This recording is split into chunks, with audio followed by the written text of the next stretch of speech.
Halo teman-teman, balik lagi bareng aku Radan. Di video kali ini kita bakal ngebahas game Hill Climb Racing.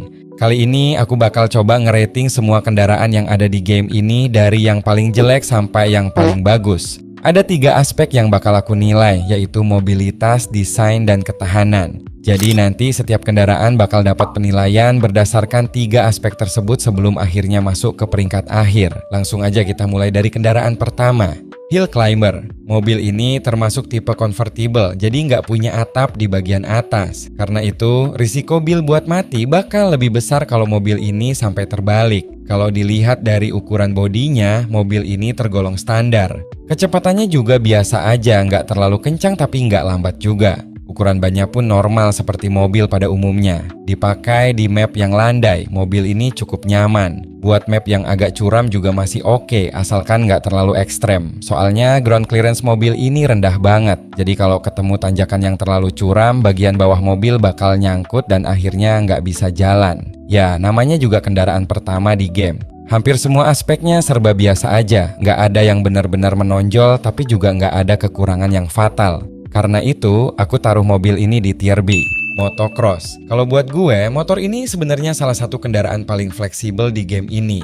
Mau dipakai di map seperti apapun, rasanya tetap enak. Bodinya ringan, rodanya cuma 2, jadi gampang dikendalikan dan lincah buat melewati berbagai jenis medan. Apalagi kalau dikombinasikan sama map bulan udah enak banget. Tinggal gas sambil muter-muter udah dapat koin banyak. Tapi dibalik semua kelebihannya, motor ini juga punya kelemahan yang cukup besar. Begitu motor ini kebalik, Bill hampir nggak punya peluang buat selamat. Ditambah lagi, Bill di sini bahkan nggak pakai helm. Jadi satu-satunya cara biar aman ya tergantung pemainnya sendiri harus bisa jaga keseimbangan supaya posisi motor tetap stabil.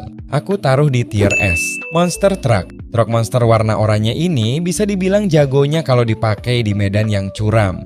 Ukuran bannya yang besar bikin ground clearance kendaraan ini jadi tinggi banget. Jadi saat melewati tanjakan atau turunan ekstrem, bodinya jarang nyangkut dan tetap bisa melaju dengan lancar. Selain itu, suspensi truk ini juga ekstrem banget. Berkat suspensinya yang empuk dan panjang, kendaraan ini jadi lebih aman saat mendarat setelah lompat dari ketinggian. Nggak cuma itu, truk ini juga terasa lebih stabil dan seimbang saat melaju dengan kecepatan tinggi di medan yang berbukit atau nggak rata. Aku taruh di tier B.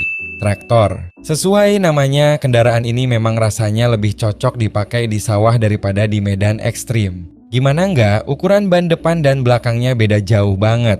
Desain seperti ini bikin traktor kurang nyaman dipakai di map yang curam karena keseimbangannya jadi agak aneh dibanding kendaraan lain. Bahkan di map yang landai pun performanya masih terasa kurang. Soalnya kecepatan traktor ini memang lambat banget, jadi butuh waktu lebih lama buat mencapai jarak yang jauh. Tapi bukan berarti kendaraan ini nggak punya kelebihan. Kalau kalian main di map hutan, traktor ini justru bisa jadi pilihan yang cukup menarik. Pohon-pohon yang ada di map tersebut lebih gampang dirobohkan menggunakan traktor ini. Aku taruh di tier E. Hippie Van. Aku yakin kalian yang pakai mobil ini sebenarnya bukan buat menang, tapi cuma pengen nyiksa penumpang yang ada di dalamnya doangkan. Soalnya build quality mobil ini benar-benar parah. Lampu depannya gampang copot, bannya juga cepat rusak, dan kalau nabrak sedikit aja, bagian bodinya langsung berantakan. Bahkan atapnya juga termasuk salah satu bagian yang paling gampang lepas.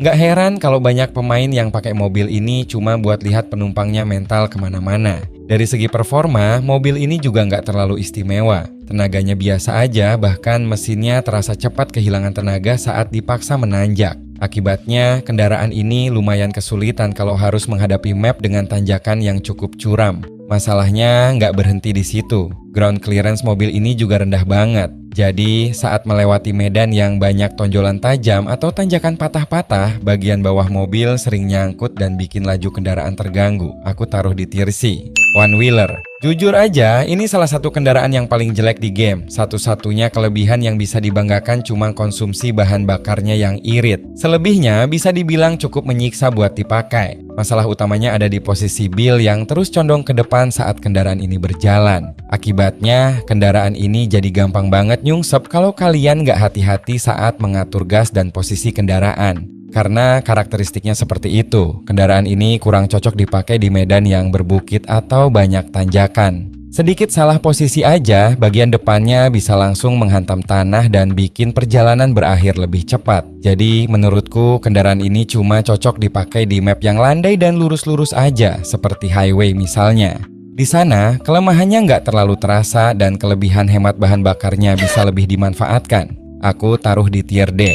Quad bike, kalau dilihat sekilas, kendaraan ini sebenarnya mirip sama motocross. Bedanya, kendaraan ini punya 4 roda, sedangkan motocross cuma 2 roda. Karena rodanya lebih banyak, kendaraan ini jelas lebih berat. Tapi sebagai gantinya, kendaraan ini juga jauh lebih mudah dikendalikan dan lebih stabil saat melewati berbagai jenis medan. Kalian nggak perlu terlalu khawatir soal keseimbangan seperti saat menggunakan motocross. Selain itu, karena bobotnya lebih besar, tenaga yang dimiliki kendaraan ini juga lebih kuat. Jadi, saat menghadapi tanjakan atau medan yang cukup berat, performanya terasa lebih meyakinkan dibanding motocross. Kalau disimpulkan, kendaraan ini unggul dalam hal stabilitas, kontrol yang mudah, dan tenaga yang lebih besar. Sementara itu, motocross masih lebih unggul dalam urusan kelincahan, kecepatan manuver, dan kemampuan melewati medan dengan lebih gesit. Aku taruh di tier A. Trophy Truck. Kendaraan ini bisa dibilang salah satu kendaraan off-road terbaik di game ini. Kombinasi mesin yang bertenaga dan ukuran ban yang besar bikin kendaraan ini sangat nyaman dipakai di medan yang berat dan penuh tanjakan. Nggak cuman kuat, kendaraan ini juga punya kecepatan yang cukup tinggi, bahkan terasa mendekati mobil balap di beberapa kondisi. Karena itulah kendaraan ini jadi lebih mudah buat menaklukkan tanjakan panjang atau medan yang membutuhkan momentum besar. Tapi di balik semua kelebihannya, ada beberapa kekurangan yang perlu diperhatikan. Karena kecepatannya yang tinggi, kendaraan ini kurang cocok dipakai di map yang memiliki banyak atap rendah, seperti gua. Kalau nggak hati-hati, kendaraan ini bisa melaju terlalu kencang dan akhirnya menghantam bagian atas gua. Selain itu, bodinya juga tergolong cukup panjang. Akibatnya, kendaraan ini lebih mudah nyangkut saat melewati medan yang memiliki sudut tajam, cekungan dalam, atau tanjakan patah yang ekstrim. Jadi, kalau kalian main di map off-road yang terbuka dan penuh tanjakan, kendaraan ini adalah pilihan yang sangat kuat. Tapi, untuk map sempit dengan banyak rintangan di atas kepala atau kontur medan yang terlalu tajam, ada kendaraan lain yang mungkin lebih cocok. Aku taruh di tier A. Tourist Bus. Kendaraan ini juga sebenarnya masuk kategori kendaraan yang kurang bagus sih. Kalau dilihat dari desainnya, bodinya gede tapi ceper. Kombinasi ini bikin bus jadi kurang nyaman dipakai di map yang curam atau map yang punya atap rendah seperti gua. Soalnya bagian bawahnya gampang nyangkut, sementara bagian atasnya juga berisiko nabrak langit-langit gua. Dari segi performa, kecepatannya juga bisa dibilang cukup lambat. Jadi kendaraan ini kurang cocok buat kalian yang suka main agresif atau pengen cepat menempuh jarak jauh.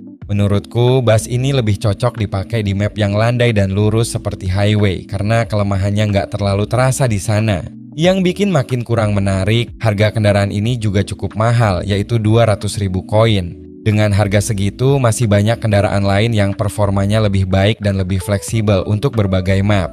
Jadi, kalau tujuan kalian buat farming koin atau mencari kendaraan yang efektif untuk progres di game, menurutku bus ini bukan pilihan yang terlalu direkomendasikan. Aku taruh di tier D.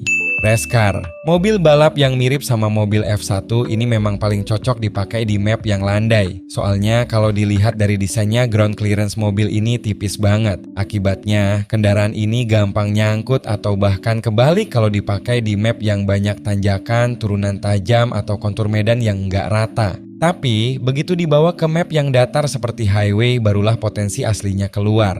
Mobil ini terasa sangat nyaman dikendarai dan bisa melaju dengan sangat cepat tanpa banyak hambatan. Kecepatan adalah keunggulan terbesar kendaraan ini. Dibanding banyak kendaraan lain, akselerasi dan top speednya benar-benar luar biasa. Selama medannya mendukung, mobil ini bisa melesat jauh dengan sangat mudah. Jadi intinya, kendaraan ini memang bukan tipe serba bisa. Di medan berbukit performanya kurang meyakinkan, tapi di map yang landai dan terbuka, mobil ini bisa jadi salah satu kendaraan tercepat yang ada di game. Aku taruh di tier B.